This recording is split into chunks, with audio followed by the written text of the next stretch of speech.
are moments in your life when nothing makes sense. You prayed, but it got worse. You believed, and the door still shut.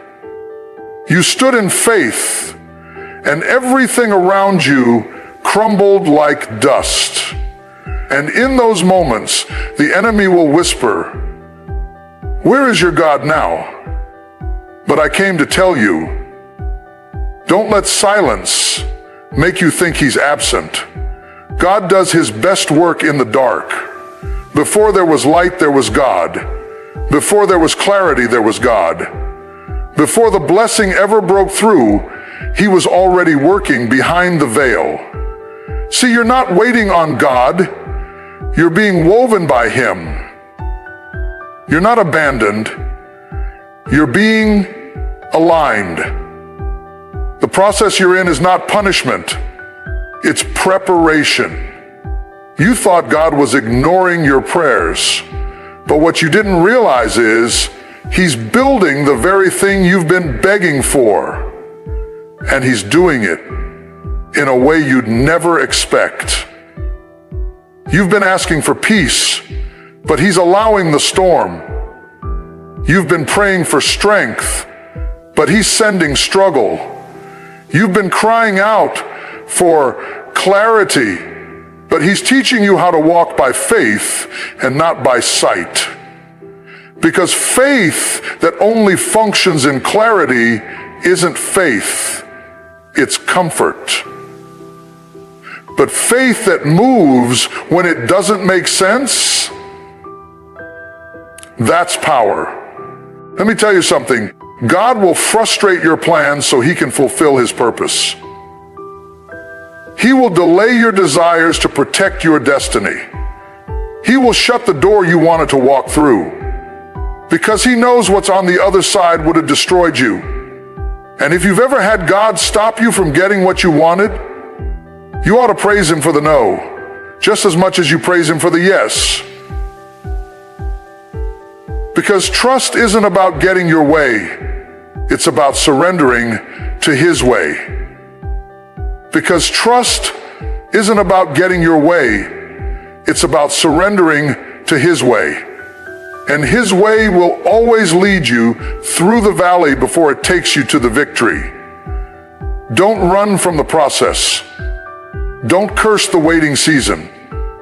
Don't despise the stretching.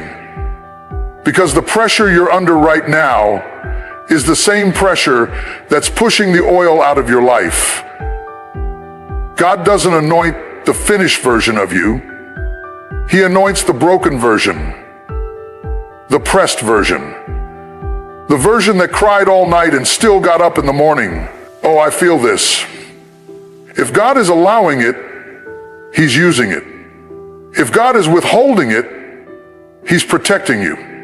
If God is delaying it, he's aligning it. Some of you are asking, why does it have to hurt this bad? Because pain is the megaphone of process. Because tears are often the ink that writes your testimony. Because what's breaking you now will become the bridge to someone else's breakthrough later. You can't preach about healing until you've bled. Why? Because what's breaking you now will become the bridge to someone else's breakthrough later. You can't preach about healing until you've bled. Because what's breaking you now will become the bridge to someone else's breakthrough later. You can't talk about deliverance until you've been bound. You can't teach about trust until you've walked through silence. So don't you dare quit in the middle of this process. This isn't the end of your story. It's the training ground of your faith. God is growing your patience. God is shaping your character. God is chiseling your pride. God is investing your capacity. He's not ignoring you. He's investing in you. He says, let not your heart be troubled. Trust doesn't mean you'll always feel good. Trust means you'll follow even when it hurts. Trust means you'll worship even when you're wounded. Trust means you'll keep walking even with tears streaming down your face. Because we don't trust what we see, we trust who we know. He's the God who brought you through last time. He's the God who healed you before. He's the God who made a way out of no way. He's the God who never left your side. So you've got to anchor your soul in what's unshakable. You've got to remind your spirit, I'm not going to panic in this process. I'm going to praise in this process. Because there's purpose in the pressure. There's destiny in the delay. There's glory in the grind. And when it's all said and done, you'll look back and say, if it had not been for the Lord who was with me in the process, I wouldn't have made it. So don't give up. Don't walk away. Don't stop trusting just because you're tired. Lift your hands, open your mouth, and tell your storm, I trust God in the process. The process is the proof of His promise.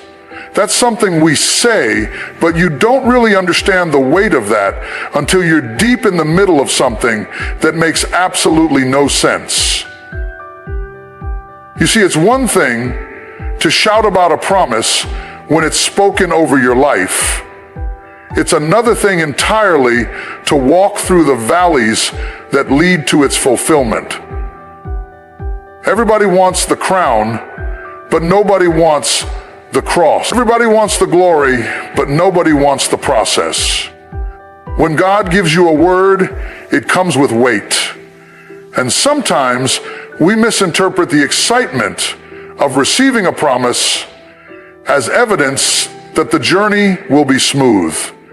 But God never said it would be easy. He said it would be worth it. And that's the part we forget when the path gets rocky and the walls close in and the voices in your mind start whispering, maybe you heard wrong. Maybe this wasn't from God. Maybe you made it up. But the truth is, God speaks a thing and then He allows the process to prove that thing. He allows you to be stretched, pressed, broken, refined, not because He's cruel, but because He knows what He placed inside of you and He's committed to pulling it out.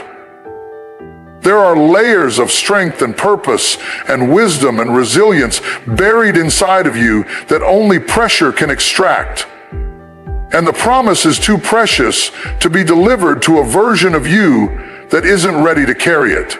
That's why the process is necessary. That's why it's uncomfortable.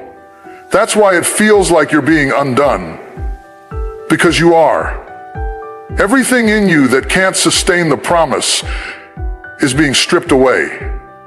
Your ego, your impatience, your pride, your need for control, it all has to die in the process.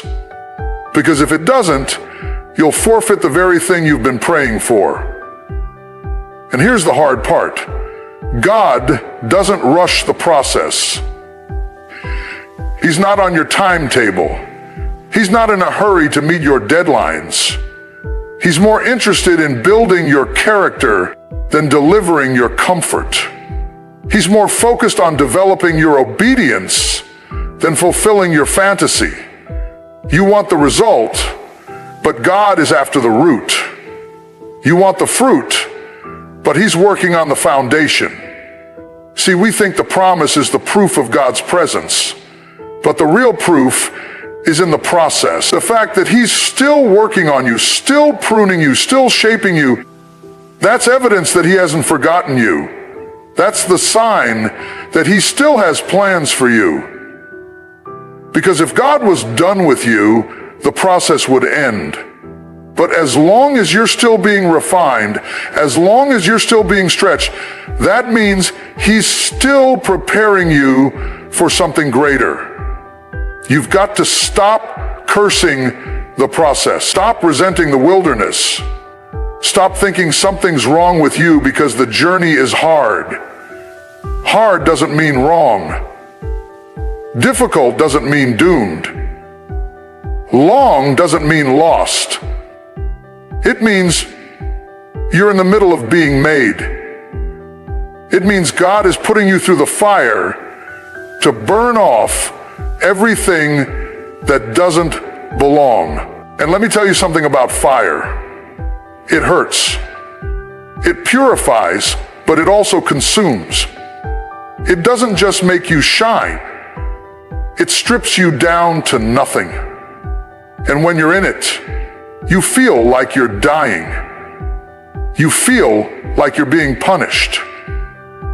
But the truth is, you're being prepared, because the promise is too heavy to be carried by someone who hasn't been processed. The calling is too sacred to be held by someone who hasn't been broken. The blessing is too big to be trusted to hands that haven't been humbled. And God loves you too much to give you something that will crush you. So He hides you. He delays you. He denies access. He says, not yet. And we think He's being unfair. We think He's forgotten us. And really, He's protecting the promise by perfecting the person. He's guarding your destiny by guiding your development. He's answering your prayer by taking you the long way around, because the shortcut would sabotage everything He's building in you. And this is where faith comes in. Not the kind of faith that just believes for the outcome, but the kind of faith that trusts in the process. The kind that says, even if I don't understand it, I believe it's working for my good. Even if it hurts, I believe it's holy. Even if I feel forgotten, I know I'm being formed. Because real faith doesn't need proof to keep moving. Real faith doesn't wait for things to make sense. Real faith walks with tears in its eyes and questions in its heart, and still says, God, I trust you.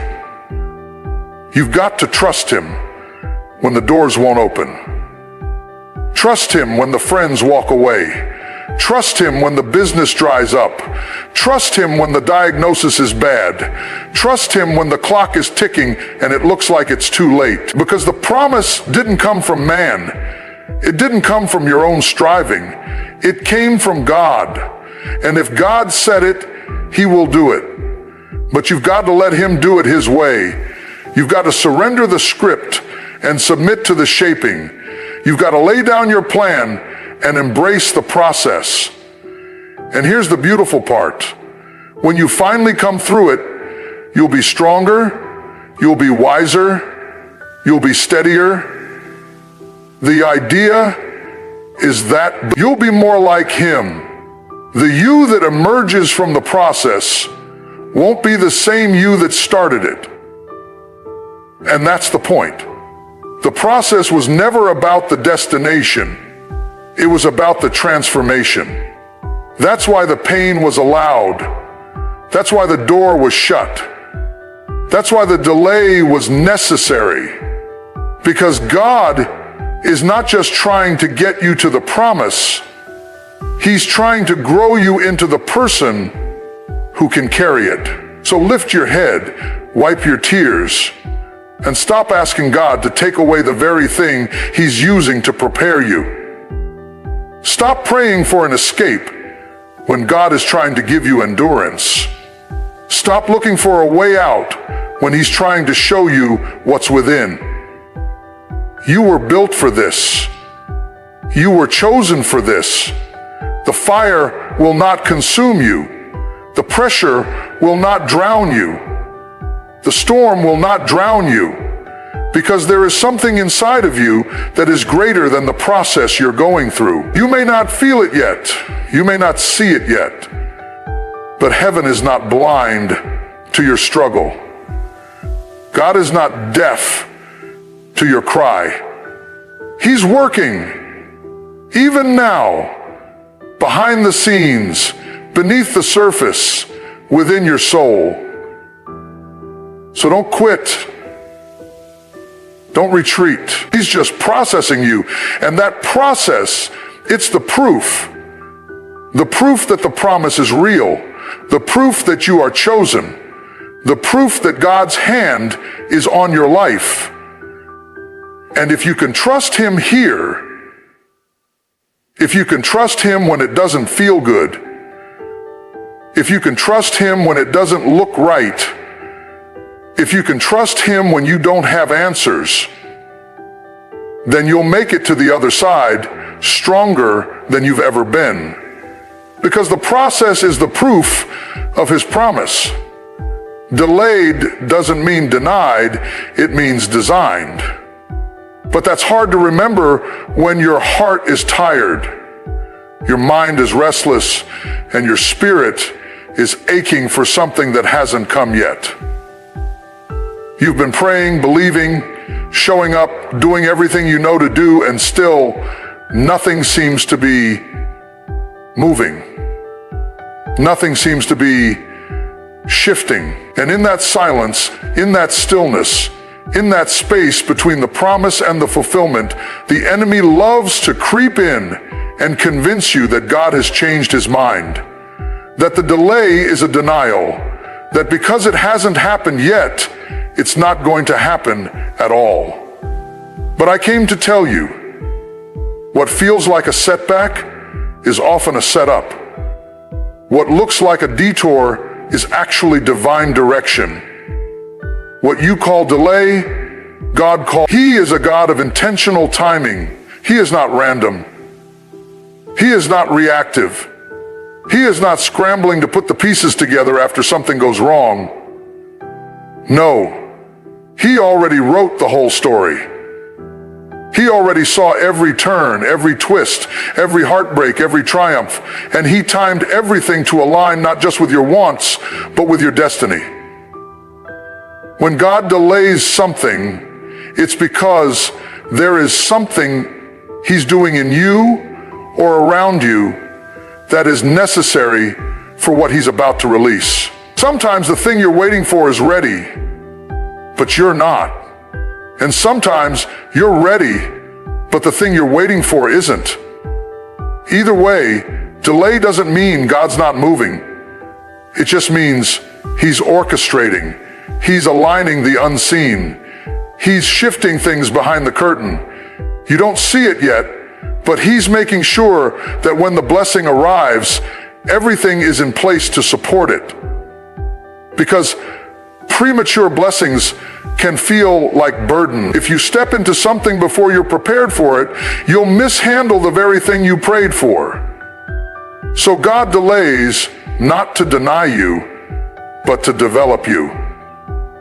He's building endurance. He's deepening your faith. He's teaching you how to trust without touching, how to believe without seeing, how to walk without knowing what's next. Delay is where trust is tested. Delay is where motives are purified. Delay is where we find out if we love God for what he gives or for who he is. Because when the thrill of the promise fades and all you're left with is a word and a wait, what do you do then? When the doors don't open, when the phone doesn't ring, when the answer doesn't come, do you still believe? Do you still worship? Do you still say, God, I trust your timing? It's easy to trust when things are moving. It's easy to believe when the prayers are being answered. But real faith lives in the delay. Real trust rises when the heavens feel silent and the wait feels endless. That's where your roots grow deep. That's where your character is shaped. That's where you learn that God is not a genie, he's a father. And a good father doesn't hand over everything just because his child cries. He gives when he knows the gift won't crush the one who receives it. Some of you are in a season where everything feels stuck. You're watching others get what you've been praying for. You see their doors opening while yours remain shut. And if you're honest, you've started wondering if maybe God skipped over you. Maybe he forgot. Maybe he's mad. Maybe he's silent because he's absent. But let me remind you, silence is not absence. Silence is strategy. And just because it's taking time doesn't mean it's taking forever. God doesn't do things on your schedule. He's not trying to meet your deadline. He's not rushing to keep up with your expectations. No, he's working according to a master design. And if he's delaying it, there's a reason. Maybe the reason is to protect you. Maybe the reason is to protect you. Maybe the reason is to mature you. Maybe the reason is to mature you. Maybe the reason is to communicate and consistently communicate with you. No, he's working according to something better. But make no mistake, the delay is not the end. It's just the middle. And God always finishes what he starts. So don't misread this season. Don't let impatience drive you into disobedience. Don't try to force what only faith can unlock. Don't compromise just to feel like something is happening. You're not behind. You're not forgotten. You're not being punished. You're being positioned. You're being postured. You're being prepared. Every delay has a design, and that design is not to torment you, it's to transform you. God is more interested in who you become while you wait than in how quickly you receive what you asked for. He knows that the process is just as important as the promise. He knows that every day you spend waiting is building something in you that can't be built any other way. Strength, perseverance, wisdom, clarity, anointing, authority.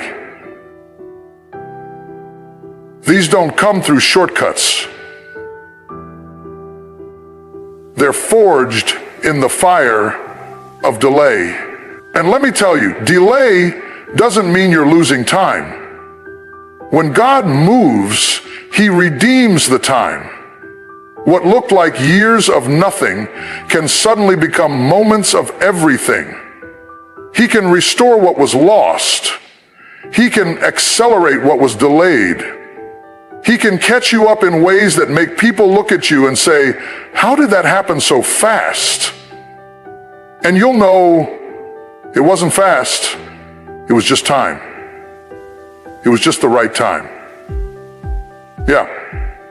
It's like when God says, "Hey, just the right time," the delay was never about punishment. It was about purpose. It was about making sure that when the door opened, you'd be ready to walk through it with confidence, with clarity, and with the capacity to carry the weight of the blessing. So stop mourning the time you think you've lost. Stop believing the lie that it's too late. Stop questioning your worth just because your breakthrough hasn't arrived yet. If it was about your worth, you would have had it already. But this isn't about worth. It's about timing. And the timing is not yours to control. It belongs to God.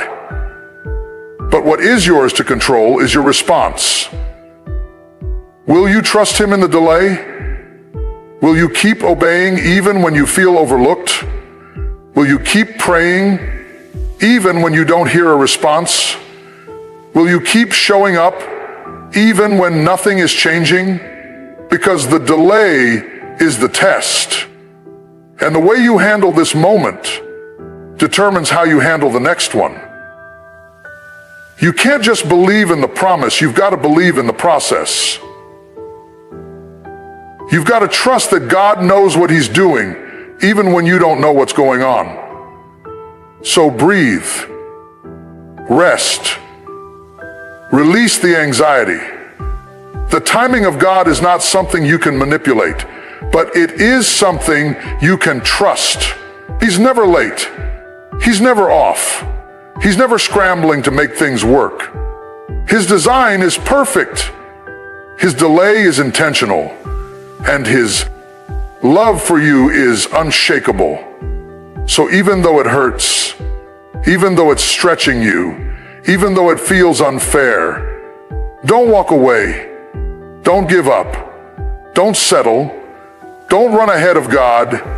Stay planted, stay faithful, stay rooted, because when it finally comes, and it will come, you'll realize that the delay was a gift that protected you, a gift that matured you, a gift that shaped you into the person who could not only receive the promise, but sustain it.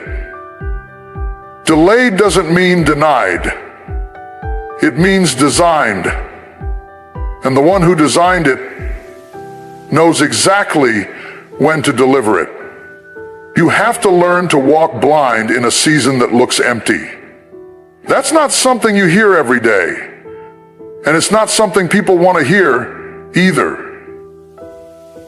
Because the truth is, we want clarity.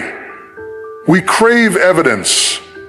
We want to see signs, progress, movement, anything to prove that we're headed in the right direction. But what do you do when there's no sign? What do you do when there's no sign? What do you do when every door is closed, every plan falls apart, and the path ahead is covered in fog? That's where most people give up. That's where most people turn around. But the ones who see the promise fulfilled, they keep walking blind. Walking blind doesn't mean you're clueless. It means you're committed. It means you've chosen to trust God more than you trust your feelings. It means you've decided that His word is your compass, not your circumstances.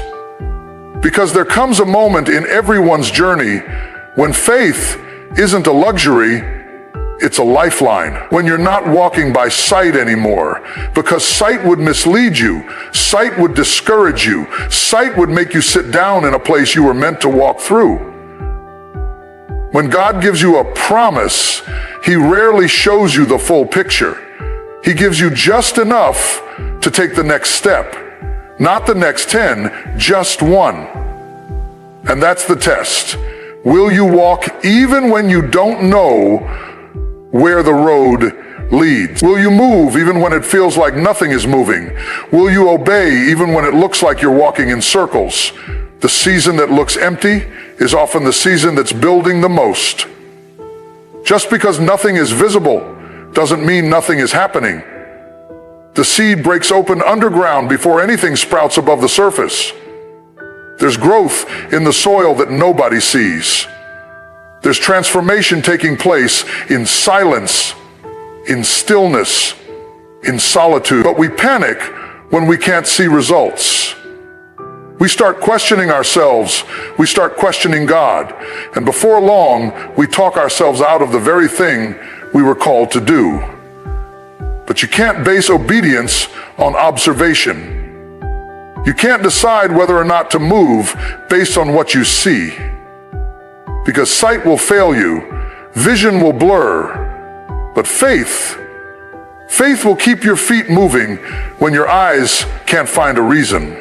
Faith will whisper, keep going, when everything in your life is screaming, give up.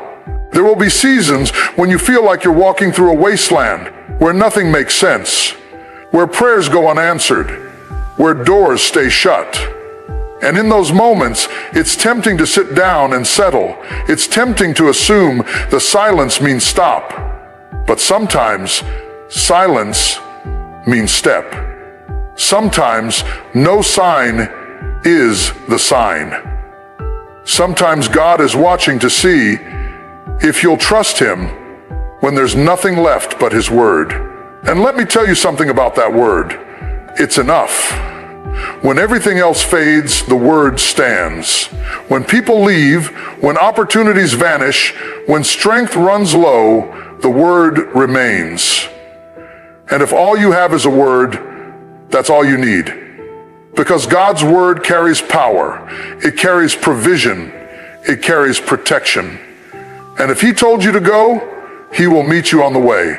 Some of the most significant moves in your life won't come with fanfare or confirmation. They'll come in the middle of confusion. They'll come when you're not sure, not ready, and not qualified. And God will still say, move. Because he's not waiting for you to feel strong. He's waiting for you to trust. Trust doesn't mean you have it all figured out. Trust means you're willing to go anyway. Trust means you walk into the unknown with a deep conviction that you are not alone. That even if you can't see the way, the waymaker is walking with you. That even if you're blind to the outcome, he's already seen the end. And if he's seen it, then he's guided every step to lead you to it. The enemy wants to use the emptiness to make you think you've missed it. He wants to convince you that nothing is happening, that nothing ever will, and that this was all a mistake. But don't let your eyes trick your spirit. Don't let the absence of evidence fool you into abandoning the assignment. You were called for this. You were made for this. And the God who called you will not leave you stranded. There are seasons where God strips away everything that props you up. Every crutch, every distraction, every idol. He lets it all fall away so that your trust can be rooted in him alone. Because he knows if your trust is in the money, the relationship, the job, the applause, then your foundation is fragile. So he removes the props and says, now, walk with me.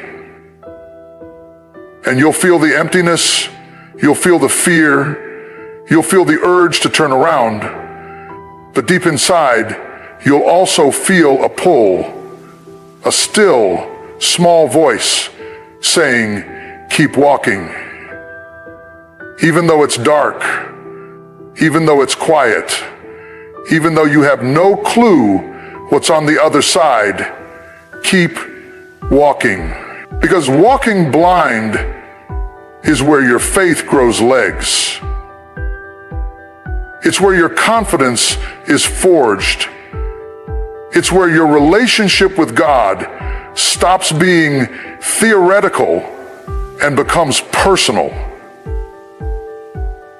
It's one thing to sing about trust on Sunday. It's another thing to live it on Monday when you're walking into a meeting you didn't prepare for, facing bills you can't pay yet, praying for healing you haven't seen, holding on to a marriage that's barely hanging on, or believing for a breakthrough that keeps slipping through your fingers. That's when trust becomes real. That's when your walk becomes worship. When your steps become sacrifice.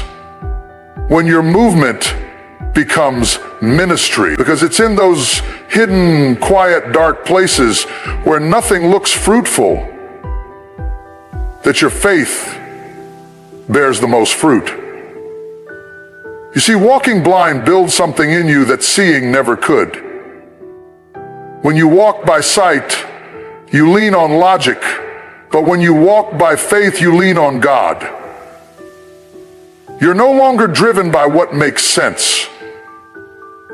You're driven by what he said. And what he said is more real than what you see. So let the fog settle. Let the silence linger. Let the emptiness stretch out before you and walk anyway. Don't wait for the skies to clear. Don't wait for the signs to flash. If God said go, then go. If he said stay, then stay. But don't stop just because you can't see the outcome. You may not feel it now, but your obedience is building a way for the light to break through. Every act of faith is unlocking something you can't see yet. Every blind step is marking a trail for the miracle to follow. Because faith doesn't bring the finish line closer, it brings you closer to the one who holds the finish line in his hands. Keep walking when it's hard. Keep walking when you're afraid. Keep walking when you feel like nothing is working. Because God is not in the business of wasting your steps. He's not letting you wander. He's leading you. And what feels like an empty season is often the most fertile ground for growth. So no, you may not see the results. You may not hear the affirmation. You may not feel the momentum. But walk anyway. Walk blind. Walk bold. Walk knowing that every step you take in faith is writing a testimony that sight never could. Because you were never called to walk by what you see, you were called to walk by what he said. And what he said, still, God is working in the dark room before you step into the spotlight. That's not just a catchy phrase. That's a spiritual reality. You see, we live in a world obsessed with exposure. Everyone wants to be seen. Everyone wants to shine. Everyone wants the stage, the mic, the platform. But what we fail to understand is that real power, real authority, real depth, it doesn't come from the spotlight. It comes from the dark room. There is no power in the spotlight. It comes from the dark room. It comes from the hidden place. It comes from the seasons where nobody's clapping, nobody's watching, and nobody's validating you. That's where God does his best work. In the unseen, in the quiet, in the space where it feels like nothing is happening. You think you're being ignored, but you're really being incubated. You think you're being delayed, but you're really being developed. You think you're being overlooked, but you're really being overhauled. Because God doesn't prepare his vassals in public. He does it in private. The dark room is not punishment, it's preparation. Think about how photographs used to be developed. Back before digital cameras, back before filters and instant previews, a photo had to go through a process. After the image was captured, it wasn't ready to be seen. It had to be placed in a dark room. Why? Because in that dark environment, protected from direct light, the image had to be carefully processed. Chemicals had to react, time had to pass, the conditions had to be just right. And only when the image was fully developed could it be brought out into the light. That's what God is doing with you. He's developing the image of Christ in you. And it takes time, it takes pressure, it takes stillness, it takes a willingness to be hidden. Because if he exposes you too soon, the image will be ruined. The calling will be corrupted. The weight will crush you. So he tucks you away, not to punish you, but to preserve you. But let's be honest, the dark room doesn't feel holy. It feels lonely. It feels confusing. It feels like you've been forgotten. You look around and everyone else is stepping into their moment. Everyone else is being celebrated, being elevated, being seen. And here you are still waiting, still growing, still unseen. And here you are still waiting, still growing, still unseen. And here you are, still waiting, still unseen. And here you are, still waiting. And the temptation in the dark room is to rush the process, to break out before you're ready, to crave the spotlight more than you crave the shaping. But premature exposure is dangerous. It might get you applause, but it won't give you anointing. It might get you attention, but it won't give you authority. You don't want to be seen until you've been shaped. You don't want the crown without the crushing. You don't want the platform if you don't have the roots to sustain the pressure. God is hiding you because he's doing something deep. He's refining your motives. He's healing your heart. He's teaching you obedience. He's stripping away your dependence on validation. Because when you finally step into what he has for you, it won't be about proving yourself to people. It won't be about being liked. It'll be about being ready.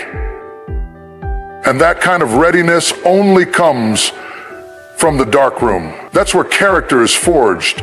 That's where ego dies. That's where humility is born. Because when no one sees you but God, you learn how to hear his voice. You learn how to move when he says move. You learn how to stay when he says stay. And that kind of obedience, that kind of surrender, that's what sustains you when the spotlight finally comes. Let me tell you something. The spotlight is not the reward. The light is not the goal. The goal is to become who God called you to be. And if the process to get there means being hidden, then so be it. If the shaping hurts, let it hurt. If the waiting stretches you, let it stretch you. Because when God finally brings you out, he wants to make sure you're not just gifted, you're grounded, not just anointed, you're anchored, not just called, you're consecrated. We get so caught up in wanting to be used by God that we forget he wants to work on us before he works through us. He wants to heal the wounds we've ignored. He wants to strengthen the places we've neglected. He wants to remove the idols we've hidden behind. And all of that happens in the dark room. In the dark, God has your full attention. In the dark, there are no distractions. In the dark, you're not performing. And if you can learn to embrace the dark room, you'll begin to see it for what it really is. A sacred space, a holy ground, a divine workshop where God molds and shapes and breaks and builds. Don't despise the hidden season. Don't curse the obscurity. Don't resent the process. Because in the dark room, God is not delaying your destiny. He's defining it. He's not ignoring your calling. He's investing in it. And when the time is right, when the image is ready, when your soul is steady, he will bring you out. He will open the door. He will shine the light. And what once felt like silence will suddenly make sense. You'll look back and realize that the dark room wasn't a place of death, it was a place of birth. It was where your real self was born. The healed self, the bold self, the surrendered self, the strong, wise, humble, and ready self. The version of you that can carry the weight of glory without collapsing under it. So don't try to speed it up. Don't try to escape it. Don't try to manufacture your own light, because man-made light will burn you. It will give you exposure you're not ready for. It will place you in rooms your character can't handle. But when God turns the light on, when God says, now it's time, you won't have to force it. You won't have to beg for it. You won't have to manipulate or market your way into it. It will happen naturally, supernaturally. And when it does, you will walk into it with peace, because you'll know this didn't come from striving. This came from surrender. This came from trusting him in the dark. He's developing something in you, and when it's time, the world will see. But right now, stay in the dark room. Let him finish his work. Let him complete what he started. Because when you come out, you won't just shine, you'll reflect him. You won't just be seen, you'll be sent. You won't just be ready, you'll be real. And that is what the world needs. Not more noise, not more performance, but people who've been with God in the secret place, people who've wrestled in the quiet, people who've been processed in the dark room. That's who changes the world.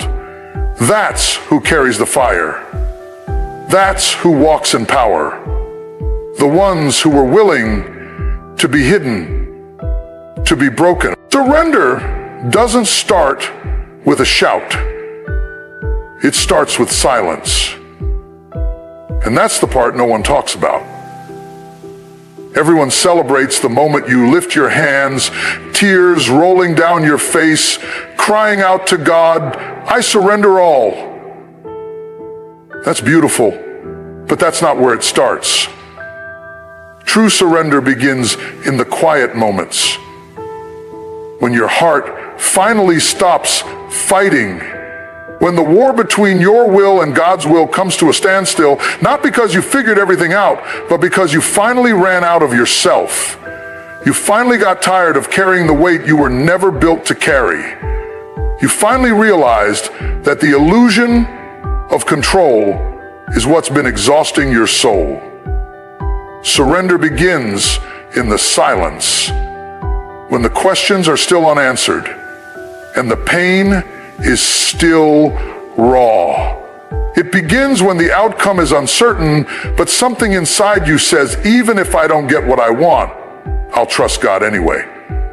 Not because it's easy, not because it's logical, but because you've come to a place where peace matters more than control, where rest means more than results, where God's presence means more than your own plan. It's easy to shout surrender when the worship is high and the music is swelling and the emotions are strong. But what happens the next morning when the emotion fades and you're faced with the same unanswered prayers? That's where real surrender is tested. Because real surrender is not emotional, it's intentional. It's a decision you make again and again, even when everything in you wants to take the wheel back from God. We don't like surrender because it feels like losing. We don't like giving up control because we think we know best. But if we're honest, our plans have brought us nothing but anxiety. Our control has created chaos. Our timing has led to disappointment. And God, in His mercy, keeps pulling us back to the place where we can let go. Not to punish us, but to free us. Because as long as you're trying to manipulate, manage, and manufacture the outcome, you will never have peace. But the moment you truly let go, the moment you release your grip on how it has to happen, that's when real freedom comes. And it won't always look dramatic. Sometimes surrender looks like waking up and choosing not to stress over what you can't change. Sometimes it looks like saying no to something that feeds your ego but starves your spirit. Sometimes it looks like staying when you want to run, or walking away when you want to stay. Sometimes it looks like not defending yourself when you're misunderstood. Sometimes it's trusting that God saw it and you don't need to vindicate yourself. Surrender is stillness. It's that internal calm that says, God, I trust you more than I trust myself. It's not passive, it's powerful. Because it takes incredible strength to let go. It takes courage to stop striving. It takes faith to sit in the silence and believe that God is still working. We're so used to doing, pushing, fixing, performing. But God doesn't need your performance. He wants your posture. He wants your heart in a position that says, I'm yours. Not just on Sunday, Not just when it's convenient. Not just when the doors open or the blessings flow. I'm yours when it's dry. I'm yours when it's quiet. I'm yours when I feel forgotten. That's the depth of surrender. It's not about giving up on your dreams. It's about giving them back to the one who gave them to you. It's about saying, God, if you gave it, then you have the right to take it. If you started it, then you have the right to pause it. If you planted it in me, then I trust you to bring it to life when the time is right. And that kind of surrender can't be rushed. It's a process. It's a daily decision. Because there will be days when you want to take back control. There will be moments when fear tells you to grab the reins. But in those moments, surrender whispers, let it go again. You laid it down yesterday? Good. Lay it down today too, and tomorrow, and the next day. Because surrender is not a one-time event. It's a lifestyle. It's the rhythm of release. It's the holy habit of trusting even when you don't understand. And here's the thing, surrender doesn't guarantee that things will go the way you want, but it does guarantee that no matter what happens, you won't be alone in it. It means God will be right there with you in the middle of the fire, in the center of the storm, in the depth of the valley. You might not avoid the battle, but you'll never face it without Him. That's the beauty of surrender. It trades certainty for companionship. It trades answers for presence. It lets go of needing to know and leans into being known. And the more you live surrendered, the more you realize that control was never security. It was a substitute, a counterfeit comfort. But once you've tasted the real thing, once you've experienced the peace that comes from truly letting go, you won't want to go back to the weight you used to carry. You'll realize that God's way isn't just better, it's lighter, it's wiser, it's safer, even when it doesn't make sense, even when it takes longer than you thought, even when it leads you through places you never expected to walk. His way is always rooted in love. And love never leads you to destruction. It leads you to growth, to wholeness, to healing. But you can't receive the fullness of what He has until you let go of what you've been holding on to. Some of you are holding so tightly to things God has already asked you to surrender, a relationship, a position, a version of your future that you imagined. And it's draining you. It's keeping you stuck. It's filling you with fear. But the moment you open your hands, when you stop clinging and start trusting, that's when you see the mystery of the sudden calling that came in on you. That's when you see the mystery of the sudden calling that came in on you. That's when you see the mystery of the sudden calling that you have received from God, from a source.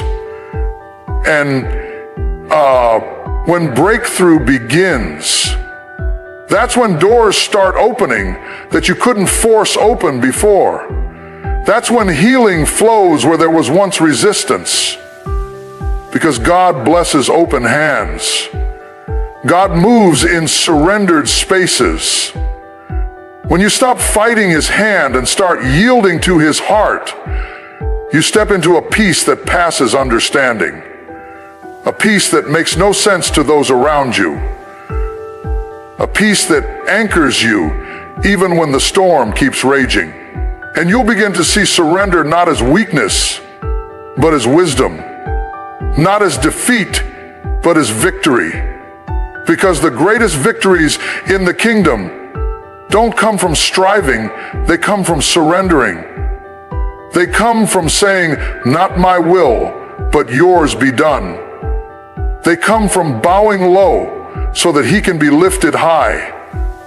And in that low place, in that surrendered posture, you'll find strength you didn't know you had. You'll find clarity. You'll find direction. You'll find God.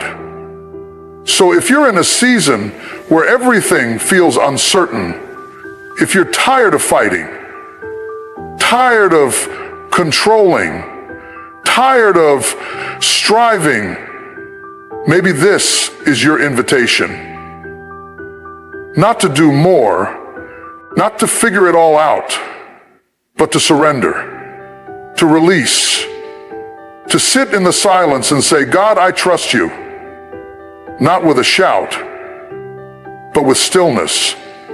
Not with a rush, but with reverence. Because surrender doesn't start with the noise, it starts with the whisper. The quiet, sacred yes in your spirit that says, I don't know where this is going, but I trust the one who does. And that's where everything begins to change. So here you are at the edge of everything you've tried to control, manage, and figure out on your own. You've done all you could do. You've prayed, you've cried, you've planned, you've pushed, and now you're tired. Not just physically tired, but soul tired. And that's not a sign of failure. It's an invitation. An invitation to finally let go, to stop wrestling, to stop striving, to stop trying to carry what was never yours to carry in the first place. This is your moment to surrender, not because you've given up, but because you're growing up. Because you've come to understand that peace is not found in the outcome. Peace is found in the posture. It's found in the heart that says, God, I trust you. Even if it doesn't look the way I thought it would. Even if it doesn't come when I thought it should. Even if it takes longer than I planned. Surrender doesn't mean you stop believing. It means you start breathing. It means you stop chasing what's not yours to catch, and you start resting in the arms of the one who already knows the way. It means you trust that if he allowed the delay, the detour, the disappointment, then he's already made provision for the promise on the other side. So lift your hands not in panic, but in peace. Loosen your grip, not in fear, but in faith. And let him be God again. Let him write the story. Let him hold the weight. Let him do what only he can do. Because the life you've been praying for isn't found through control.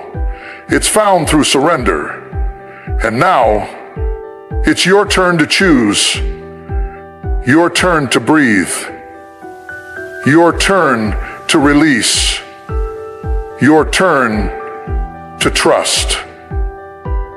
Your turn to let go.